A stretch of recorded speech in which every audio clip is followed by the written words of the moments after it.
Yeah, so just really interested to find out what the focus of the RCVS stand is this year. It's our new online CPD recording system we have, which is going to sit alongside the old-fashioned paper record of recording VN CPD and veterinary CPD. With this, it's actually quite easy to firstly lose it, which nurses tend to do, and secondly you do need to keep a back record with this of all the evidence that you have of your CPD. So you need to keep your conference programmes. You really should keep a diary which shows how you've planned your CPD and some reflective comments. People tend not to do that very well. This tends to get lost. When we audit CPD records, we find that quite a lot of nurses have actually lost it and have to do another one.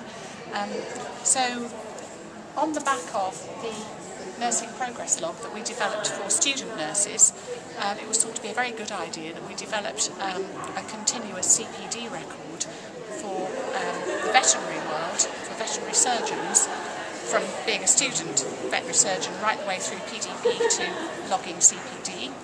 And on the back of that, we decided that we would also have a CPD record for veterinary nurses. Now, they already have the nursing progress log when they're students.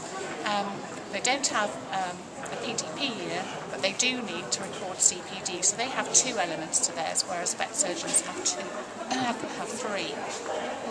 And what this actually is, there is a front screen which actually shows you, or shows the nurse, their CPD over 3 years. And so it's very easy to just go into this and look at the bar chart, and this line at the bottom gives the total CPD undertaken in the last 3 years. So when that reaches 45 hours, it turns green and stays green.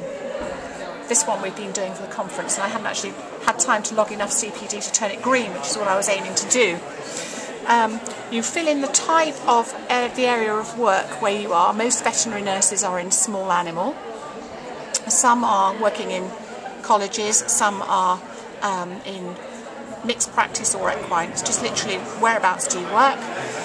When you log CPD, it's really easy. You go down to this section here, you pick add CPD activity. Okay, so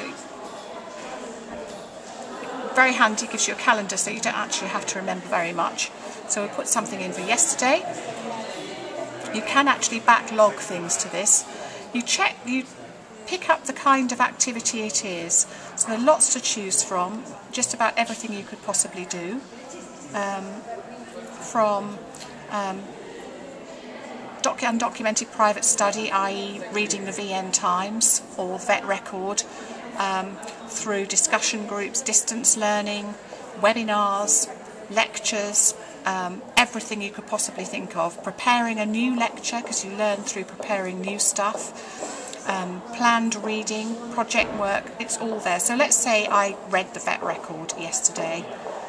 So I would go into undocumented private study, and let's say I read something about pain relief.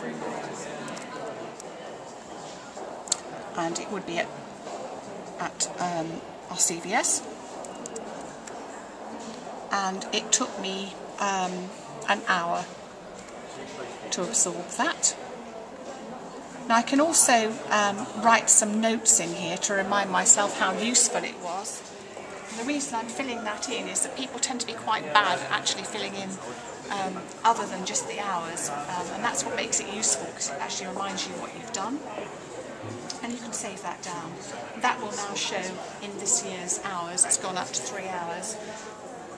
That's just recording the hours. What we also have behind this is a development plan, where there's nothing on this one yet, but you can actually complete your learning plan for the year. So let's say I wanted to update myself on small animal wound care, and I was intending to go on a course, I was intending to do some personal reading, and I was intending then at the end of it to be able to prepare a lecture.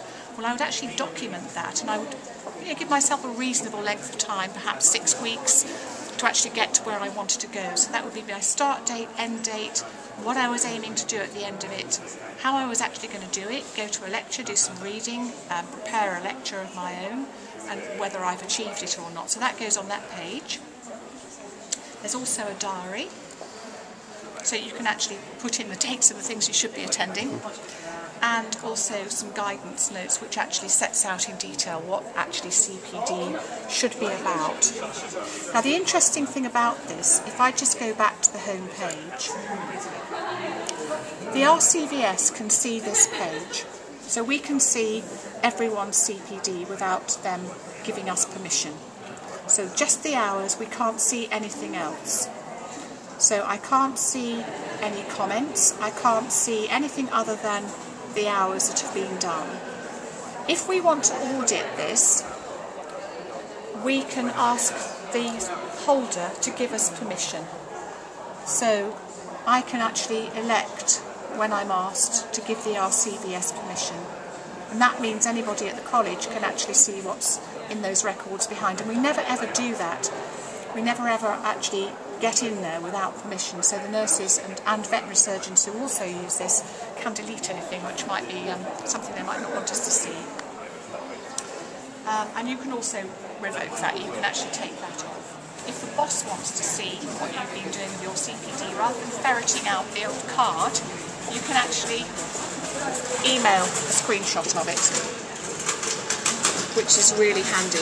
You can send the page to whoever you want to send it to, rather than, as I say, photocopying a card and risking getting it lost. So, really comprehensive system. The nurses, as I say, just have this one screen.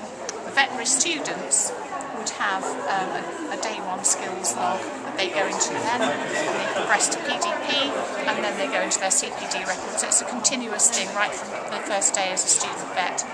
Nurses, same sort of idea, they have the MPL and then go on to this, and that's it in a nutshell.